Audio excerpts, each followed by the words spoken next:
प्रश्नमाला 15B का अभी question number हल करेंगे 11, जो कि कह रहा है यदि किसी वर्ग अंतराल की उच्च सीमा 40 और वर्ग चिन्ह 30 हो तो उस वर्ग अंतराल की निम्न सीमा लिखिए।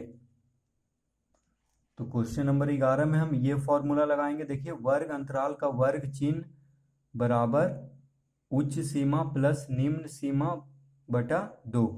तो देखिए, वर्ग अंतराल का वर्ग चिन्ह हमको कितना दिया हुआ है, 30 दिया हुआ है, तो यहाँ पर 30 लिख लेंगे बराबर, और क्या दिया हुआ है, उच्च सीमा दिया हुआ है। तो उच्च सीमा कितना है 40 प्लस हमको निम्न सीमा निकालना है, तो निम्न सीमा को हम इसी तरह लिख लेंगे बटा कितना होता है 2। ठीक है, अब देखिए ये हो जाएगा 30 दूनी 60, तो यहाँ पे हम लिख लेंगे 30 दूनी 60, क्योंकि तिरछा गुना होता है जब भी बराबर में रहता है, तो 30 दूनी 60 हो जाएगा। 60 बराबर 40 प्लस निम्न सीमा। अब देखिए तो हो जाएगा 60 माइनस 40 बराबर निम्न सीमा। देखिए 40 जो है दायां से बायां की तरफ जाएगा, तो प्लस से माइनस होगा, यानी 60 माइनस 40 हो जाएगा। तो यहाँ पे देखिए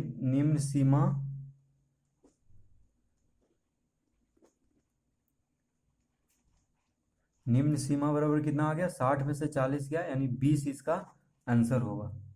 तो ये फॉर्मूला पे हम सेट करके अगर निम्न सीमा दिया रहेगा तो उच्च सीमा निकाल लेंगे, अगर ये दोनों दिया हुआ रहेगा उच्च और निम्न, तो वर्ग अंतराल का वर्ग चिन्ह निकाल लेंगे। तो इसी फॉर्मूला से तीनों चीज निकल जाएगा अगर दो चीज दिया हुआ रहेगा तो। क्वेश्चन नंबर 12 देखिए, यदि किसी वर्ग अंतराल की निम्न सीमा 80 और वर्ग चिन्ह 90 हो तो उस अंतराल की उच्च सीमा बताइए।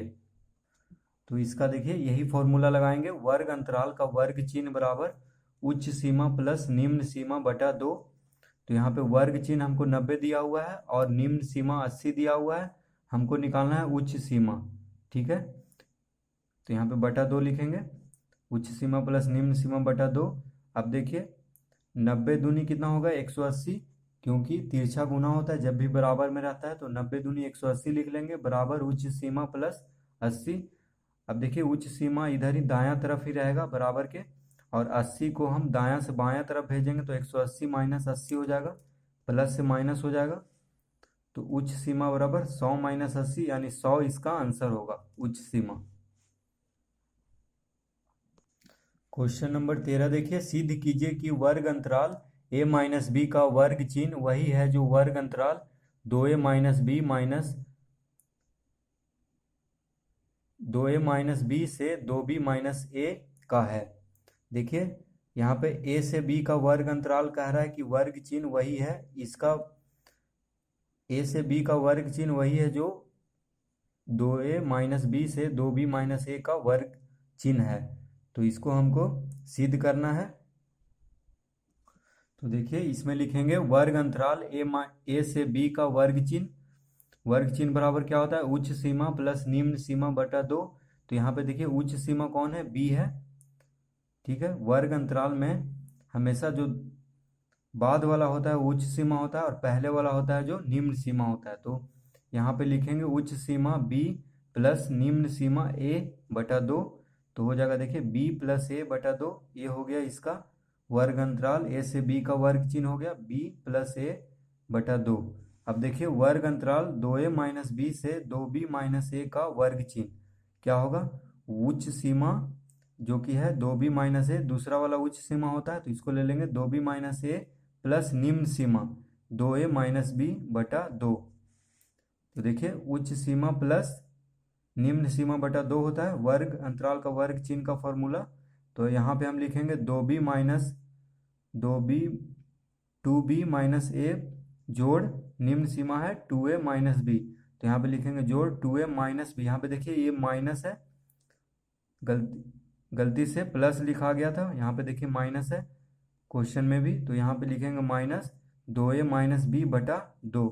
अब देखिए 2b minus B 2b minus B, यानी 2b है, यहाँ पे 2b है और यहाँ पे एक भी घटेगा माइनस में है तो एक आएगा, यानी b आएगा सिर्फ, तो b लिखेंगे। अब यहाँ पे 2a प्लस में है, उसमें से एक a गया, एक a घट गया, तो 2a में से एक a गया तो a बचेगा। तो यहाँ पे लिखेंगे b प्लस a। देखिए दोनों प्लस में आंसर आ रहा है क्योंकि प्लस वाला बड़ा है। देखिए यहाँ पे प्लस 2a है, यहाँ भी प्लस 2b है, अब माइनस b है, अब माइनस a है, तो दोनों घटेगा।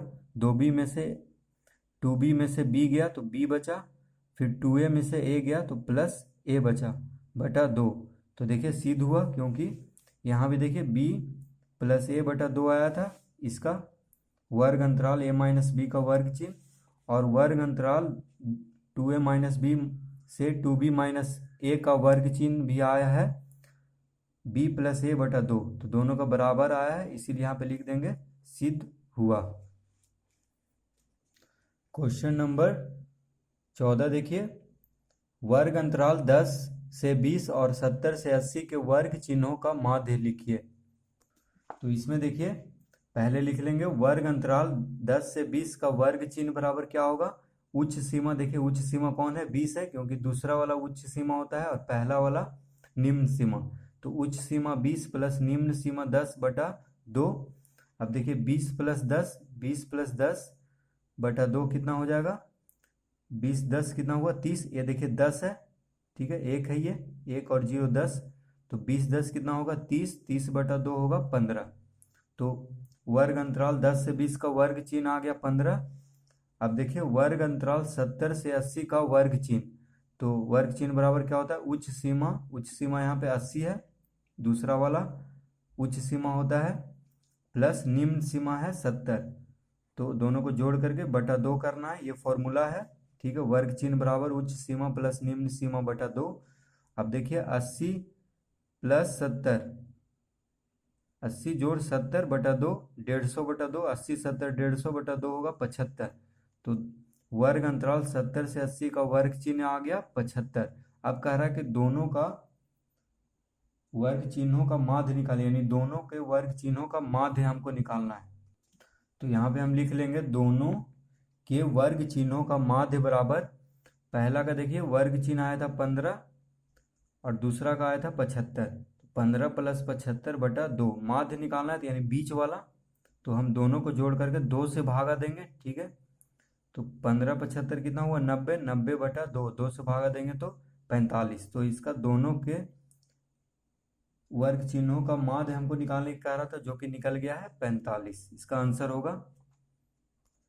क्वेश्चन नंबर 15 देखिए, किसी कक्षा के छात्रों द्वारा प्राप्त अंकों की बारंबारता सारणी इस प्रकार है। तो देखिए प्राप्तांक है और यहाँ पे बारंबारता है। तो यहाँ पे देखिए 20 तक, 0 से 20 तक कितना छात्र नंबर लाया है, अंक लाया है 5। 20 से 40 तक 12 छात्र नंबर लाया है, यानी अंक लाया है। 40 से 60 तक कितना छात्र अंक लाया है, 11। 60 से 80 अंक कितना छात्र लाया है, 4। 80 से 100 अंक 2 छात्र लाया है। तो हमको यहाँ पे उत्तर देना। अब निम्नलिखित प्रश्नों के उत्तर दीजिए। कितने छात्रों ने 40 से 60 के नीचे अंक प्राप्त किए, ठीक है। तो 40 से 60 के नीचे अंक कितना प्राप्त किया, तो 11, तो पहला का आंसर हो जाएगा 11, ठीक है। कितने छात्रों ने 40 से कम अंक प्राप्त किए, तो 40 से कम अंक कितने छात्र प्राप्त किए, तो देखिए 40 से कम 12 5 17, ये दोनों जोड़ देंगे। 40 से कम देखिए 0 से शुरू हुआ है 40 तक, तो 12 5 17 इसका आंसर हो जाएगा। अब देखिए यदि छात्रवृत्ति प्राप्त करने के लिए कम से कम 60 अंक प्राप्त करने हों तो कितने छात्र छात्रवृत्ति पाएंगे, तो कम से कम 60, तो देखिए 60 से जो ज़्यादा होगा उसको जोड़ लेना है, तो 4 2 6, ठीक है। 60 से यहाँ से शुरू हुआ है, तो दो यहाँ पे 100 कह रहा है कि कम से कम 60 चाहिए, तो ज़्यादा से ज़्यादा कितना भी, तो ये दोनों को जोड़ लेंगे, यानी 4 2 6। तो इसका हम आंसर कॉपी में लिख देते हैं। तो इस तरह से इसका सिर्फ आंसर लिख देना है। तो पहला का आंसर होगा 11, दूसरा का आंसर होगा 17, तीसरा का आंसर होगा 6।